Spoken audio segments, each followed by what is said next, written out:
26 नवंबर 2008 ये हर एक के दिमाग में छपा हुआ दिनांक है। इतना ही नहीं, हमारे भारत के काले अक्षरों में लिखा जाने वाला ऐतिहासिक दिन है और अच्छी तरह से आप जानते हैं ये कुछ और नहीं था कारण आतंकवादियों का हमला। 26 नवंबर को हम लोग 10 लोग वहाँ पर अस्पताल में थे क्योंकि मेरी बहन को जो बच्चा हुआ था उसकी समस्या थी और बहुत ही कंडीशन ख़राब था। हम लोग वहाँ पर 10 लोग थे और ये रात का समय था जब 9:30 बज गया और हम लोग बैठे रहे नीचे बात करते करते। बात कर ही रहे थे, कुछ मिनटों में हमने देखा कि पीछे के जो गेट है, जो छोटा सा गेट है, वहाँ पर से लोग दौड़ रहे हैं। देखते समय में हमको आवाज आया था, गोलियों की आवाज। मैंने अपने कानों से सुना कि ये गोलियों की आवाज है और मैं सन्न हो गया। मैंने कहा कुछ तो गड़बड़ है, चलो भागो अंदर। और फिर हम लोग दौड़े, फिर हम लोग वार्ड में गए और सब लोगों से हम लोगों ने कहा जल्दी जल्दी छुप जाओ, जल्दी जल्दी छुप जाओ। और किसी प्रकार से हम लोगों ने सबको छिपा लिया, लाइट बंद कर दिया, दरवाजा बंद कर दिया, हम सब लोग छिप गए।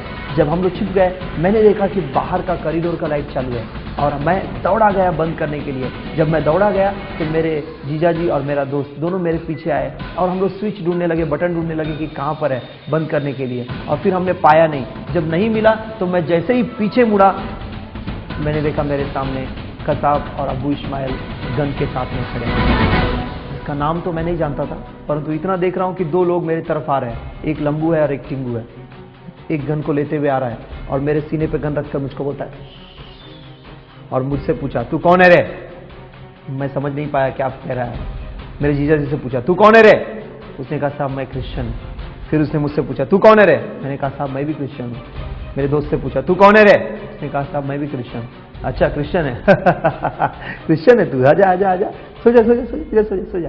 हम लोगों को लेकर गया और तब तक हमारे मोबाइल फ़ोन छीन लिए और फिर उसके बाद में हमको नीचे सुला दिया। जब हम लोग सो गए नीचे मैंने कहा अब बस खत्म हो गई मेरी कहानी, ये रहा लास्ट दिन। ऐसा मैं सोच ही रहा था कि मेरे हृदय में एक आवाज़ आया और वो आवाज़ इतना क्लियर, ऐसे लग रहा है कि कोई गीत गा रहा है, बहुत क्लियर था। करुणा से तेरी नया दिन दिखाता है। मैं बस यूं सोच ही रहा था, वो मेरे पास आकर खड़ा हो गया, कसाब और अबू इस्माइल दोनों, और उन्होंने बंदूक रखा, बोला है खड़े हो, जल्दी खड़े हो। और हम लोग धीरे से खड़े हो गए। जब हम लोग खड़े हो गए उसने मेरे पर बंदूक रखकर मुझसे कहा यहाँ पे वार्ड में और लोग हैं ना। अब मैं झूठ नहीं बोल सकता हूं, मैं ताकने लगा उसको, बस कर रहा था। तब तक वो मेरे जीजा जी के ऊपर बंदूक रख दिया और उससे कहा है चल बुला जल्दी। और मेरे जीजा जी ने कहा ठीक है साहब, ठीक है साहब, चल बुला जल्दी, चल अंदर ले चल। और उसको वार्ड में ले अंदर बाथरूम में लेकर गए। प्रभु का धन्यवाद हो, प्रभु ने मेरे जीजा जी को ज्ञान दिया और उसने कहा आ जाओ आ जाओ, निकलो, रावद्दू बाहर आ जाओ, रावद्दू बाहर आ जाओ। रावद्दू इसका मतलब तेलुगु में ये होता है मत आओ, और वो कहता है आ जाओ निकलो, जल्दी जल्दी रावद्दू बाहर आ जाओ। तेलुगु में कहता है मत आओ, फिर बाकी भाषाओं में कहता है आ जाओ। और फिर वो तब हमारे पास लौटा और हम तीनों को बोला ए चिपक जाओ। हम लोग तीनों के तीनों दीवार में चिपक गए। तब उसने कसाब अबू से पूछा मारू क्या। अबू बोलता है रुको और लेके आता हूँ, और वो धीरे से गया ढूंढने के लिए। पता नहीं कैसे उसको एक वॉचमैन मिल गया और उस वॉचमैन को पकड़ कर लेकर आया और हमारे साथ में खड़ा कर दिया।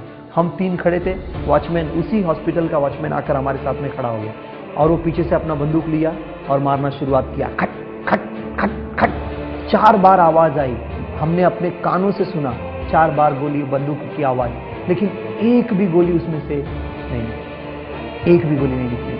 4 बार बंदूक की गोली आवाज सुनी, गोलियां नहीं निकली। थोड़ी देर के बाद मैंने आवाज सुना, मैंने कहा ये क्या आवाज है। धीरे से पीछे मुड़कर मैंने देखा कौन है। धीरे देखा तो ये दोनों के दोनों बाथरूम के दरवाजे के बाहर चले गए और बाहर से कड़ी लगा दी। हम तीनों ने घुटने टेक कर प्रार्थना करना शुरुआत कर दिया। तो चमत्कारी तौर पर हम 4 के 4 लोग बच गए और जितने लोग अंदर थे सब लोग बच गए। इसके बाद में कसाब ने जब अपनी गवाही दी, जब पुलिस ने उनसे पूछा कि एग्जैक्टली तुमने क्या किया है पूरा बताइए, तो उन्होंने सब कुछ बताया क्या किया शुरुआत से लेकर अंत तक। तो पेपर में उन्होंने ये बताया, जब अंतिम बात उन्होंने ये बताया कि मैंने वार्ड के अंदर बाथरूम में 5 लोगों को बंद किया। अब प्रश्न ये उठता है कि ये 5वां कौन था, जबकि हम सिर्फ 4 थे, मैं, मेरा जीजाजी, मेरा दोस्त और वॉचमैन, सिर्फ 4 लोग थे। तो ये 5वां कौन था? अब मैं जानता हूँ कोई और नहीं, वो शद्रक मेशक अबेदनगो का परमेश्वर प्रभु यीशु मसीह जो आज भी जीवित है, कल आज युगान युग एक समान है, वो हमारे साथ में मौजूद था और हम लोगों को बचा लिया।